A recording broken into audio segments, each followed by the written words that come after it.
پھر اس کے بعد اگلا باب ہے باب فضل الغنی الشاکر وهو من اخذ المال من وجهه وصرفه بوجوهه المأمور بها، شکر کرنے والے دولت مند کی فضیلت کا بیان۔ اس سے پہلے آپ نے دیکھا ہوگا ریاض الصالحین کا انداز یہ ہے جیسے باب الخوف اور تو ساتھ ہی باب الرجا، جہاں خوف دلانے والی حدیث ہے وہاں پر امید دلانے والی بھی، اور جہاں جنت کا حال وہاں جہنم کا حال، جہاں ایک طرف یہ پیچھے آپ گزر چکے ایک دو باب پیچھے، اگر آپ کو ذہن پہ زور ڈالیں تو آپ کو یاد ہوگا کہ دنیا میں فقر اور یعنی کم سے کم مال و دولت پر راضی رہنے کا بیان تھا، تو یہاں پر اب دوسری طرح کی احادیث لائی جا رہی ہیں جس سے آپ کو یہ معلوم ہوگا کہ دین میں کس قدر اعتدال ہے۔ ان چیزوں میں اختلاف یا کنٹراڈکشن نہیں ہے، اس میں یہ ہے کہ انسان کو اللہ تعالیٰ جس حال پر بھی رکھے اس پر وہ راضی اور شاکر اور قناعت گزار ہو۔ اور پھر فرمایا کہ جو شخص حلال طریقے سے مال کمائے اور جہاں خرچ کرنے کا حکم ہے وہاں خرچ کرے تو ایسا مال انسان کو نقصان نہیں دیتا۔ قال اللہ تعالی فَأَمَّا مَنْ أَعْطَى وَاتَّقَى وَصَدَّقَ بِالْحُسْنَى فَسَنُيَسِّرُهُ لِلْيُسْرَى،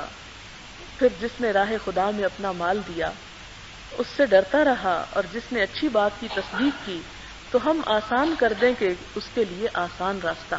یعنی ہم اس کے لیے آسان راستہ آسان کر دیں گے، اسے ہم آسان راستے کی سہولت دیں گے، اس کے لیے نیکی کرنا ہم اور بھی آسان کر دیں گے۔ وقال تعالی وَسَيُجَنَّبُهَا الْأَتْقَى الَّذِي يُؤْتِي مَالَهُ يَتَزَكَّى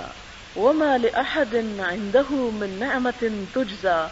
إِلَّا ابْتِغَاءَ وَجْهِ رَبِّهِ الْأَعْلَى وَلَسَوْفَ يَرْضَى۔ اللہ تعالیٰ کا ارشاد ہے اور دور رکھا جائے گا اس سے وہ نہایت پرہیزگار جو دیتا ہے اپنا مال اپنے دل کو پاک کرنے کے لیے، اور اس پر کسی کا کوئی احسان نہیں جس کا بدلہ اسے دینا ہو، بجز اس کے کہ وہ اپنے برتر پروردگار کی خوشنودی کا طلبگار ہے اور وہ ضرور اس سے خوش ہوگا، یعنی اللہ تعالیٰ اس بندے سے راضی ہوں گے یا وہ بندہ قیامت کے دن اللہ تعالیٰ کی طرف سے ملنے والے انعام پر راضی اور خوش ہو جائے گا۔ اسی طرح ایک اور آیت ہے ان تبدوا الصدقات فنعما هي وان تخفوها وتؤتوها الفقراء فهو خير لكم ويكفر عنكم من سيئاتكم والله بما تعملون خبير۔ اگر ظاہر کرو خیرات تو بہت اچھی بات ہے، یعنی دکھا کے بھی دے سکتے ہو اگر دل کے اندر ریاکاری کا نہیں ہے جذبہ، اور اگر پوشیدہ رکھو صدقوں کو اور دو انہیں فقیروں کو تو یہ بہت بہتر ہے تمہارے لیے، اور صدقے کی برکت سے مٹا دے گا تم سے تمہارے بعض گناہ، اور اللہ تعالیٰ جو کچھ تم کر رہے ہو خبر رکھنے والا ہے۔ یعنی اس کا مطلب کیا ہے کہ اگر انسان صدقہ خیرات ظاہر کر کے دیتا ہے تو بھی کوئی بات نہیں، یعنی اس میں کوئی گناہ نہیں ہے، لیکن گناہ کس میں ہے اگر انسان اس سے شہرت چاہے یا ریاکاری کا جذبہ دل میں ہو، اور یہ کہ اگر چھپا کے دے اور ضرورت مندوں پہ خرچ کرے تو اس کا بھی بہت ثواب ہے، اللہ تعالیٰ اس کے بدلے انسان کی گناہ خطائیں کوتاہیاں معاف کر دیں گے۔ اور پھر اگلی آیت ہے لن تنالوا البر حتى تنفقوا مما تحبون وما تنفقوا من شيء فإن الله به عليم۔ ہرگز نہ پا سکو گے تم نیکی کو جب تک نہ خرچ کرو اللہ کی راہ میں ان چیزوں کو جن سے تم محبت رکھتے ہو، حتى تنفقوا مما تحبون، اور جو کچھ تم خرچ کرتے ہو اللہ تعالیٰ اسے یقیناً جانتا ہے۔ اس بارے میں بہت سی آیات ہیں اور چند ایک احادیث اب آپ کے سامنے ہیں۔ وعن عبد الله بن مسعود رضی اللہ عنہ قال قال رسول اللہ صلی اللہ علیہ وسلم لا حسد الا في اثنتين